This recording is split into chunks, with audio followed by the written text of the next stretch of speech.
আসসালামু আলাইকুম রহমতুল্লাহ। আমি মিস্টার মিয়াজি, আর আমার সাথে দেখতেছেন আমাদের বড় ভাই সুবিয়ান মিয়াজি, আর আমাদের মসজিদের মসজিদ সাহেব, আর আমার সদ্য ছোট ভাই মেহেদি মিয়াজি। আমরা আপনাদের মাধ্যমে একটা ভিডিও নিয়ে উপস্থিত হয়েছি, এটা আপনাদেরকে না বললেই নয়।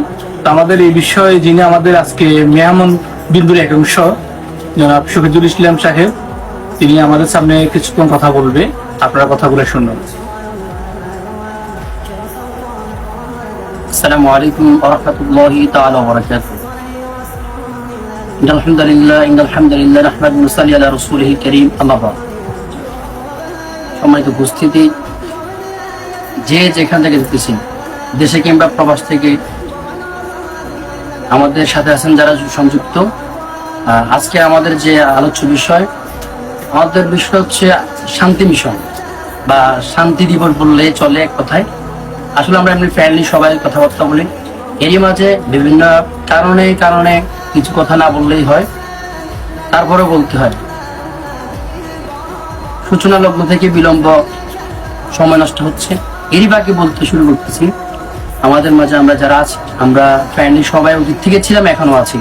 আমাদের চলতি জীবনে অনেক সমস্যার মুখোমুখি আমরা হয়েছি। তার ভিতরে অন্যতম হচ্ছে এই যে নারী ফেতনা। এগুলা আমরা চাই এগুলো থেকে আমরা ফিরে আসি। এগুলা হচ্ছে যেমন চলতি জীবনের গুনাহের কাজ, তাছাড়া দুনিয়ার জীবনের সমস্যা, আখিরাতের জীবনের সমস্যা। সেই সুবাদে আজকে যে আয়োজন, সৌজন্য রয়েছেন প্রিয় চাচা মিস্টার মিয়াজি সাহেব, মোহাম্মদ মেহেদি হাসান কাকা আছেন, সবারই শ্রদ্ধাভাজন সুফিয়ান মিয়াজি আছেন। আমরা এতটুকু বলতে চাই, আমরা যুব সমাজ কখনো কোনো মেয়ের দিকে আমরা খারাপ নজরে তাকাই না। কেন তাকাই না? আমরা এগুলা কেয়ার করি না। আমি প্রত্যেক সময় প্রত্যেকটা লেকচার বলে থাকি, চলতি জীবন ক্যারিয়ার গড়ার সময় কখনো নারীর দিকে তাকানো যাবে না, এবং কি রাস্তা পার হওয়ার সময় নারীর দিকে তাকানো যাবে না। কারণ এই দুটো হচ্ছে মানুষের গুণাবলী। এই দুইটার দিকে যদি আমরা ফোকাস না করি, আমাদের লাইফটা ভিন্নতা দেখাবে।